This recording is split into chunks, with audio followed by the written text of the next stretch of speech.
अस्सलाम वालेकुम नाजरीन। मेरा नाम मोहम्मद रज़ा है और आज की इस वीडियो लेक्चर में हम हुक्स लॉ के बारे में पढ़ेंगे। What is Hooke's law? सबसे पहले हम इसकी स्टेटमेंट डिस्कस करते हैं। हुक्स लॉ ये कहता है कि फर्ज करें हमारे पास एक स्प्रिंग है और स्प्रिंग के साथ एक बॉडी अटैच है।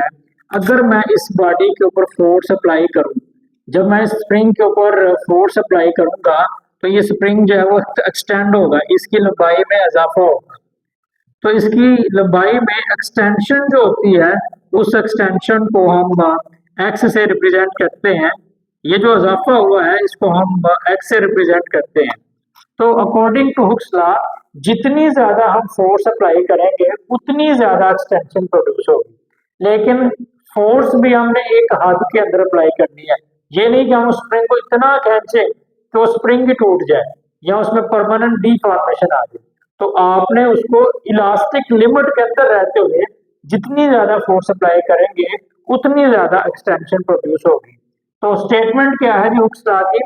With in elastic limit the applied force on a spring, spring के ऊपर जो फोर्स अप्लाई की जाती है is directly proportional to the extension, जो उसकी लंबाई में इजाफा होता है वो उसके डायरेक्टली प्रोपोर्शनल होती है प्रोड्यूस्ड इन द स्प्रिंग।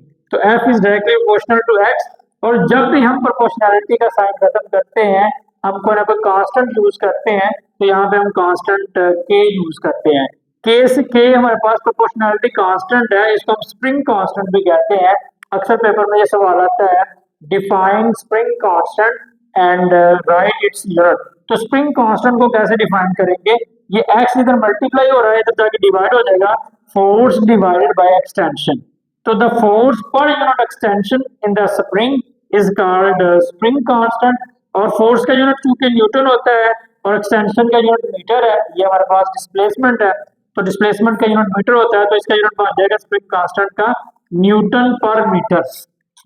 ये जो स्प्रिंग कांस्टेंट है ये हमारे पास नेचर ऑफ द स्प्रिंग बता रहा है।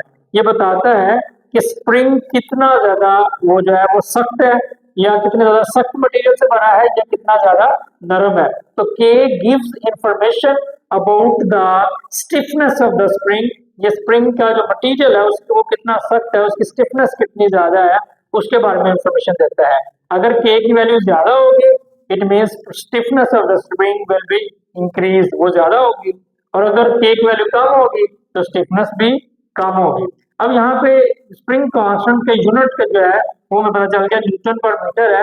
अब इसकी डायमेंशन कभी कभार एमसीक्यू में पूछ लेता है, the dimension of the spring constant is given है, उसमें मुख्तलिफ ऑप्शंस दिए जाते हैं। तो न्यूटन चूंकि हमें पता है किलोग्राम मीटर पर सेकंड स्क्वायर के इक्वल होता है और यहाँ पे पर मीटर यानी 1/मीटर है, तो मीटर मीटर से कैंसिल हो जाएगा, ये आ जाएगा किलोग्राम पर सेकंड स्क्वायर।